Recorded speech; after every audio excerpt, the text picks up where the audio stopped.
ব্রাজিলের বিশ্বকাপ স্কোয়াডে নেইমার জুনিয়রের থাকা হবে কিনা সেটা নিয়ে যখন ব্রাজিল ফুটবলে হচ্ছে ব্যাপক আলোচনা, তখনই ব্রাজিলের কোচ কার্লো আনচেলত্তি জানিয়েছেন নেইমারের হাতে এখনও 2 মাস সময় বাকি আছে। এই ফিটনেস ধরে রাখতে পারলে বিশ্বকাপ স্কোয়াডে সুযোগ মিলবে তারকা এই ব্রাজিলিয়ানের। এমন আশার কথা কার্লো আনচেলত্তি শুনিয়েছেন 2 দিন আগেই।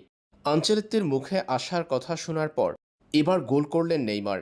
সান্তোসের ম্যাচে গোলের দেখা পেয়েছেন তারকা এই ব্রাজিলিয়ান। ম্যাচটা সান্তোস জিততে না পারলেও এই ম্যাচের শুরুর অংশে 4র্থ মিনিটে গোল করেছেন নেইমার জুনিয়র। ডিবক্সের ভেতরে বিচক্ষণতার পরিচয় দিয়ে নিখুঁত ফিনিশিংয়ে গোল করতে দেখা গেছে নেইমারকে। এর আগের ম্যাচেও পুরো 90 মিনিট মাঠে ছিলেন নেইমার জুনিয়র। ফিটনেস ধরে রাখার পাশাপাশি সম্প্রতি সময়ে স্কিলেও ব্যাপক উন্নতি দেখাচ্ছেন তারকা এই ব্রাজিলিয়ান ফরোয়ার্ড। কার্লো আনচেলত্তি তাই নরম করেছেন নিজের সুর।